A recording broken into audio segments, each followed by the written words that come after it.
Assembly ఎన్నికల తర్వాత జోష్లో ఉన్న హస్తం పార్టీ పార్లమెంట్ ఎన్నికలపై కసరత్తు చేస్తుంది. ప్రధానంగా అభ్యర్థుల ఎంపిక విషయంలో ఆచితూచి వ్యవహరిస్తుంది. ఏ జిల్లాలో ఎవరికి అధిష్టానం అవకాశం ఇస్తుందోనని చర్చలు సాగుతున్నాయి. నిజామాబాద్ జిల్లాలో మాత్రం ఎంపీ అభ్యర్థి ఓ మహిళా నాయకురాలేనంటూ వార్తలు ఊపందుకున్నాయి. పార్టీ పెద్దలు బీసీల వైపు మొగ్గు చూపుతున్నారన్న వార్తలతో నిజామాబాద్ జిల్లా ఎంపీ టికెట్ ఓ బీసీ మహిళా లీడర్కు ఖాయమంటూ ప్రచారం మొదలైంది. ఇంతకీ ఆ మహిళా లీడర్ ఎవరు? Let's watch.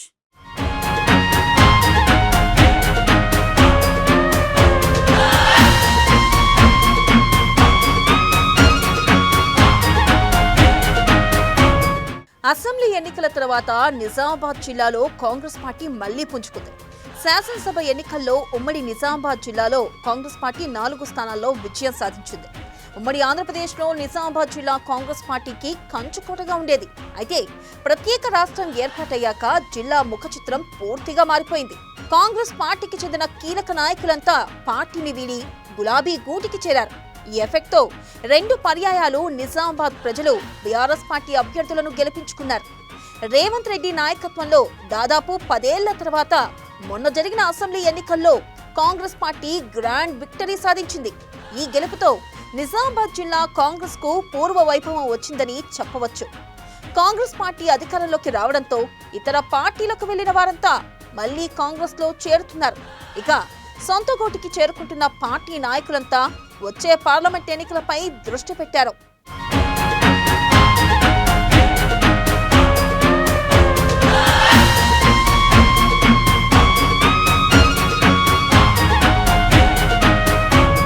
ఇక నిజామాబాద్ పార్లమెంట్ స్థానానికి కాంగ్రెస్ పార్టీ పెద్దలు బలమైన అభ్యర్థిని బరిలో దింపాలనుకుంటున్నారు. ఉమ్మడి జిల్లాలో అసెంబ్లీ ఎన్నికల్లో బీసీలకు ఎమ్మెల్యే టికెట్లు దక్కలేదు. దీంతో బీసీ వర్గానికి చెందిన వారికే ఎంపీ టికెట్ ఇవ్వాలని అధిష్టానం యోచిస్తున్నట్లు తెలుస్తుంది. ఏఐసీసీ అగ్రనేత రాహుల్ గాంధీ సైతం బీసీలకే టికెట్ ఇవ్వాలని కాంగ్రెస్ పెద్దలకు సూచించారట. ఈ నేపథ్యంలోనే బలమైన బీసీ సామాజిక వర్గానికి చెందిన మహిళా నాయకురాలు ఆకుల లలితకు ఎంపీ టికెట్ వస్తుందని జిల్లా కాంగ్రెస్ వర్గాల్లో జోరుగా చర్చ జరుగుతుంది. జిల్లా నాయకులు, పార్టీ క్యాడర్ సైతం లలితకే జై కొడుతున్నట్లు తెలుస్తుంది. ఆకుల లలితకు ఎంపీ టికెట్ ఇవ్వడానికి మద్దతు ఇస్తున్నట్లు తెలుస్తుంది. ప్రస్తుత ఎంపీ అరవింద్ కు ఆకుల లలిత గట్టి పోటీ ఇస్తారని పార్టీ శ్రేణులు చెబుతున్నారు.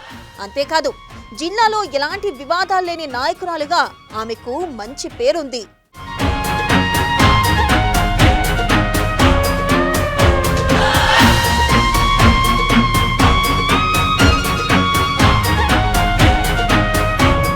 ఆకుల లలిత కాంగ్రెస్ పార్టీలో అనేక పదవులు చేపట్టారు.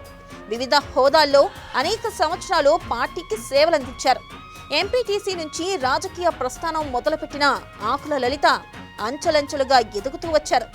నిజామాబాద్ జిల్లా మహిళా కాంగ్రెస్ అధ్యక్షురాలిగా, జిల్లా కాంగ్రెస్ అధ్యక్షురాలిగా, ఉమ్మడి ఆంధ్రప్రదేశ్ కాంగ్రెస్ మహిళా అధ్యక్షురాలిగా, ఏఐసీసీ సభ్యురాలిగా, ఆల్ ఇండియా మహిళా కాంగ్రెస్ ప్రధాన కార్యదర్శిగా బాధ్యతలు నిర్వహించారు. 2008లో జరిగిన బై ఎలక్షన్లో ఎమ్మెల్యేగా గెలిచారు.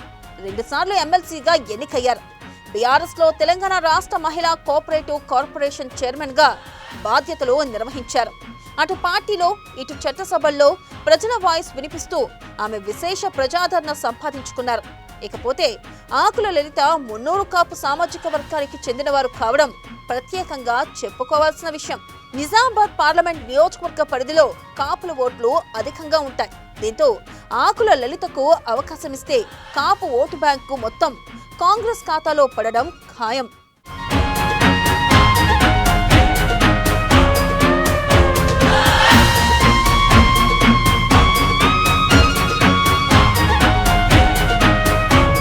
ఓవైపు పార్టీలో సుదీర్ఘ అనుభవం, పార్టీ కేడర్లో మంచి పేరు కలిగి ఉండడం, అత్యధిక ఓటు బ్యాంకు కలిగిన మున్నూరు కాపు సామాజిక వర్గానికి చెందిన సీనియర్ మహిళా నేత కావడంతో ఈసారి ఆకుల లలిత పార్లమెంటుకు పోటీ చేయడం ఖాయమని తెలుస్తోంది.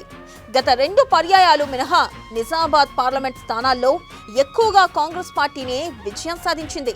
ఈ నేపథ్యంలో ఈసారి ఆకుల లలితకు పోటీలో దింపి మళ్లీ నిజామాబాద్ ను కైవసం చేసుకోవాలని పార్టీ అధిష్టానం ఉవ్విళ్లూరుతుంది.